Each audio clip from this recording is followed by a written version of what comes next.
సర్వేలో చిన్న తప్పు కూడా జరగలే. ప్రధాని మోదీ కేసీఆర్లే తప్పుపడుతున్నారు. సర్వే చేసింది నా పదవి కోసం కాదు. ఇందులో పాల్గొనకుంటే కేసీఆర్, కేటీఆర్, హరీష్ రావులను సామాజికంగా బహిష్కరించాలి. మోదీ పుట్టుకతో బీసీ కాదు.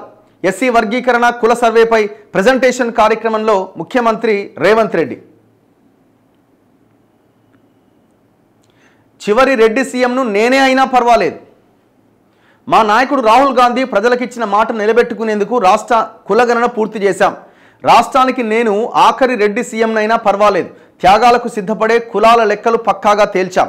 మా నాయకుడి ఆదర్శాలు నిలబెట్టేందుకు నేను కార్యకర్తగా మిగిలేందుకు సిద్ధంగా ఉన్నా. రేవంత్ రెడ్డి గారు మాట్లాడిన దాంట్లో కొన్ని వాస్తవాలు ఉండొచ్చు, కొన్ని అవాస్తవాలు, తప్పులు, అబద్ధాలు కూడా ఉన్నాయి. ఏ మాటకు ఆ మాట, పాలకు పాలు నీళ్ళకి నీళ్ళే. ఇప్పుడు ఈ నేనే చివరి రెడ్డి సీఎం అన్నది ఎవరన్నారు? ప్రతి సందర్భంలో తీన్మార్ మల్లన్న చేస్తున్న వ్యాఖ్య ఇది. రేవంత్ రెడ్డి చివరి రెడ్డి సీఎం 2028 కల్లా బీసీ ముఖ్యమంత్రిగా కూర్చుంటాడు కాంగ్రెస్ పార్టీ నుంచి అని. అయినా పర్వాలేదు, నేను సిద్ధంగానే ఉన్నా. ఒకవేళ అదైనా పర్వాలేదు, మా నాయకుడు రాహుల్ గాంధీ చెప్పిన దాని ప్రకారం నేను పనిచేస్తున్నాను. 200% రాహుల్ గాంధీ కులగణన మీద గట్టిగా నిలబడ్డాడు కాబట్టి ఇక్కడ కులగణన ఒక ప్రాసెస్ స్టార్ట్ అయింది. సరే, తప్పు జరిగిందా, ఎట్లా జరిగిందన్నది సెకండ్ అంశం. రాహుల్ గాంధీ ఇనిషియేట్ తీసుకొని చెయ్యాల్సిందే అని చెప్పిండు కాబట్టి చేసిరు. మీరేం మాట్లాడాలంటే, రాహుల్ గాంధీ మా నాయకుడు చెప్పినా చెప్పకపోయినా మా గుండెల్లో ఉంది ఈ బలహీన వర్గాల లెక్క తేల్చాలా, కులగణన లెక్క తేల్చాలా, ఎవరి జనాభా ఎంత ఉందో వాళ్ళకంత వాటా దక్కాలి అన్నది మేము చేసినామని చెప్పుకోవాలా. కానీ ఇక్కడ రాహుల్ గాంధీ చెప్పిండు కాబట్టే ఇక్కడ ఇవి జరిగింది. మొత్తానికి చేసిర్రు, చేయలేదనట్లేదు. ఆయన ఇంకొకటి ఏ మాట కామాట ఈ ఎస్సీ వర్గీకరణ కానీ జరిగిన కులగణన కానీ తప్పులని కొద్దిసేపు పక్కన పెడదాం. జరిగిన కులగణన కానీ ఎస్సీ వర్గీకరణ అంశం కానీ రేవంత్ రెడ్డి ఉన్నాడు కాబట్టి అది జరిగింది. ఆ విషయాన్ని కూడా యాక్సెప్ట్ చేయాల్సిందే. ఆ ప్లేస్లో ఇంకెవరున్నా అది అంత ఈజీగా సాధ్యమయ్యే పని అయితే కాదు, అంత త్వరగా నిర్ణయం తీసుకునే అయితే కాదు. ఇప్పుడు ముఖ్యంగా ఎస్సీ వర్గీకరణ లాంటి అంశాల విషయంలో ఆ విషయంలో పాజిటివ్ మార్కులు వేయాల్సిందే. అదే సమయంలో కులగణన విషయంలో రేవంత్ రెడ్డి మాట్లాడిన అబద్ధాలు, తప్పులు కూడా ఉన్నాయి. ఏమంటారు? సర్వే చేసింది నా పదవి కోసం కాదు. ఇది పక్కన పెడితే కులగణన సర్వేలో ఒక్క చిన్న తప్పు కూడా జరగలేదు అంటున్నారు. ప్రధాని మోదీ కేసీఆర్లే తప్పు పడుతున్నారు. ప్రధాని మోదీనో కేసీఆరో మాత్రమే తప్పు పడతలేరు. వాళ్ళు పొలిటికల్ లీడర్లు, వాళ్ళ తప్పులను ఎవరు వాళ్ళు తప్పు పడితే ప్రజలు ఎవరు వాళ్ళ మాటల్ని పొలిటికల్గానే తీసుకుంటారు. కానీ ఇక్కడ కాంగ్రెస్ అధికారంలోకి రావడానికి ఉపయోగపడ్డ బీసీ సంఘాలు, బీసీ మేధావులు, బీసీ ప్రొఫెసర్లు రౌండ్ టేబుల్ సమావేశాలు పెట్టి, మొన్న కూడా ఈ కళింగా భవన్లో పెద్ద ఎత్తున మీటింగ్ పెట్టి కులగణన సర్వే తప్పుల తడకగా ఉన్నది, దాదాపు 20 నుంచి 40 లక్షల జనాభా తగ్గించారు, బీసీలకు తగ్గింది, ఎస్సీలకు తగ్గింది, ఇది సరైనటువంటిది కాదు అని వాళ్ళు కూడా అడిగారు కదా. వాళ్ళంతా ఎవరు? కాంగ్రెస్ 2023లో అధికారంలోకి రావడానికి ఉపయోగపడ్డ ప్రొఫెసర్లంతా.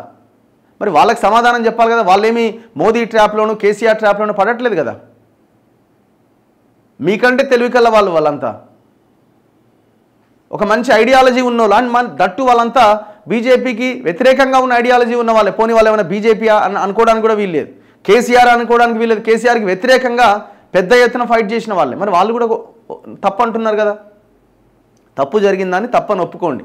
మీరు ఇప్పటికైనా కులగణన రీసర్వే చేయాల్సిందే. కేసీఆర్ పాల్గొనలే, హరీష్ పాల్గొనలే, వాళ్ళని ఎవడన్నా పట్టించుకుంటుండా? వాళ్ళని ఎవడన్నా పట్టించుకుంటుండా?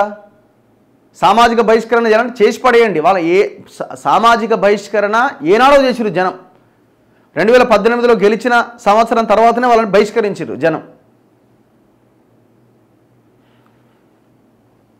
వాళ్ళని ఎప్పుడో బహిష్కరించారు కాబట్టి వాళ్ళకి మొన్న పరిస్థితి వచ్చింది.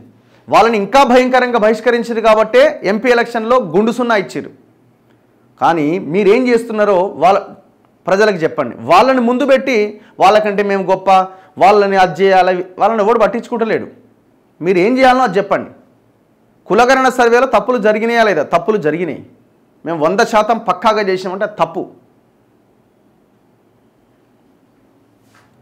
2011 క్యాస్ట్ సెన్సస్ తీసుకున్నా, 2014 సమగ్ర కుటుంబ సర్వే తీసుకున్నా, మీరు చేసిన సర్వేలో తప్పులు దొర్లినాయి.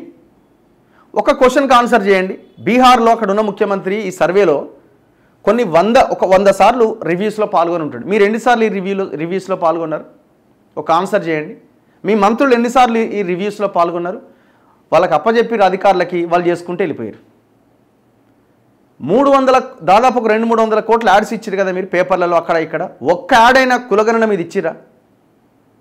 సర్వేలో పాల్గొనండి, అవగాహన కలిపి ఒక్క హోర్డింగ్స్ ఉన్నాయి హైదరాబాద్లో అక్కడిక్కడ, ఒక్క హోర్డింగ్ మీదైనా కులగణన సర్వేలో పాల్గొనండి, ఇది ఉపయోగపడేది, చాలా మంచిదని ఒక్క హోర్డింగ్ మీద ఒక యాడ్ వచ్చిందా? తప్పు జరిగితే తప్పు జరిగిందని ఇప్పుడు మీరు కొంత వెనక్కి తగ్గిర్రు, మళ్ళీ మేము ఎవరైతే పాల్గొనలేదో వాళ్ళందరికీ అప్లికేషన్స్ తీసుకుంటామని బాగానే ఉంది. కానీ సర్వేలోనే తప్పులు దొరికిన జనాభా తగ్గింది కదా. మీరు ఆ ఈడబ్ల్యూఎస్ రిజర్వేషన్కి జస్టిఫికేషన్ ఇవ్వడం కోసము మీ జనాభాని పెంచుకున్నారు. తెలంగాణలో సామాజిక ఆర్థిక కుల సర్వేను పగడ్బందీగా నిర్వహించామని, అందులో ఒక్క తప్పు కూడా జరగలేదని ముఖ్యమంత్రి రేవంత్ రెడ్డి స్పష్టం చేశారు. ఒకవైపు ప్రధాని మోదీ, మరోవైపు మాజీ సీఎం కేసీఆర్లు కుల సర్వేను తప్పుపడుతూ దాన్ని కోల్డ్ స్టోరేజ్లోకి నెట్టే ప్రయత్నం చేస్తున్నారు. కులగణన, ఎస్సీ వర్గీకరణ అంశాలపై శుక్రవారం గాంధీ భవన్లో మంత్రులు, కాంగ్రెస్ ఎమ్మెల్యేలు, పార్టీ జిల్లా మండల అధ్యక్షులు, బ్లాక్ ప్రెసిడెంట్లకు నిర్వహించిన అవగాహన ప్రెజెంటేషన్ కార్యక్రమంలో సీఎం ప్రసంగించారు. అందుకే మేము ముందు నుంచి ఏమంటున్నాం, మీరు అసలు ఈ టోటల్ ప్రాసెస్ ఎప్పుడు స్టార్ట్ చేయాల్సి ఉండే, అధికారంలోకి వచ్చిన 1-2 నెలలలోపు స్టార్ట్ చేసి ఉంటే ఈ పార్టీకి మీరు అసెంబ్లీలో చట్టబద్ధత కల్పించి ఢిల్లీకి పంపితే దాని మీద ఒక పోరాటం అన్న స్టార్ట్ అయ్యేది ఈ పార్టీకి. అది అవుతుందా కాదా తర్వాత మీ చిత్తశుద్ధిని మీరు నిరూపించుకోవాల్సి ఉండే కదా. మీరేం చేసిరు?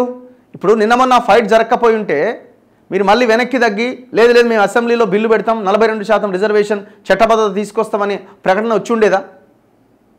మరి ఎందుకు ఆ పని ముందు ఆ స్టేట్మెంట్ మీ నోటి నుంచి రాలే? దానికి ఆన్సర్ ఉండదు. తన కోసమో సీఎం పదవి కోసమో కుల సర్వే చేయలే. రాహుల్ గాంధీ ప్రజలకు ఇచ్చిన మాట నిలబెట్టేందుకు ఈ బాధ్యతను పూర్తి చేశాం.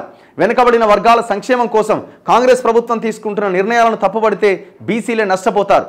తెలంగాణ కుల సర్వేలో పాల్గొనని కేసీఆర్కు సమాజంలో జీవించే హక్కు లేదని సీఎం వ్యాఖ్యానించారు.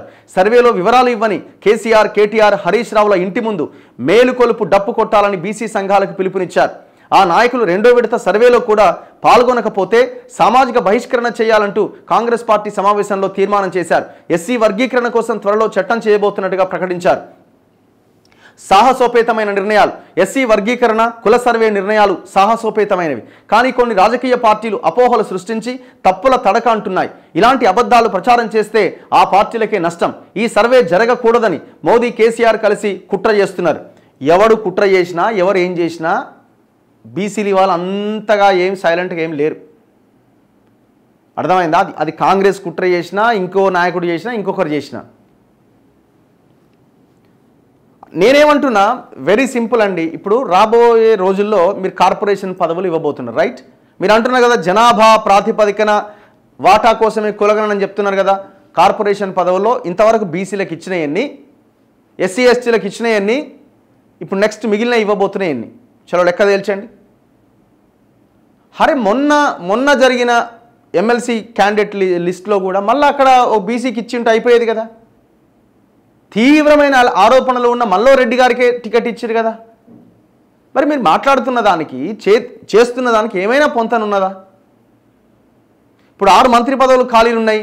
చలో మీరు ఆల్రెడీ 4 రెడ్లు ఉన్నారు కదా. ఒక్క రెడ్డికి ఇచ్చిన ఒక్క వెలమకి ఇచ్చిన మర్యాద ఉండదు. మొత్తం 6లో ఎస్సీకి, ఎస్టీకి, మిగతా 4 బీసీలకి ఇవ్వండి.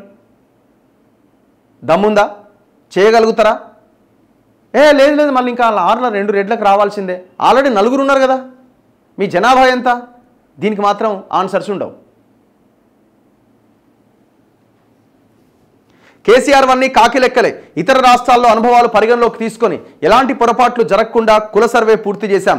మైనార్టీల లెక్కలు ఎందుకు తీస్తున్నారు అని కొందరు ప్రశ్నిస్తున్నారు. నేను చెబుతున్నా, మైనార్టీల లెక్కలు తీయాల్సిందే.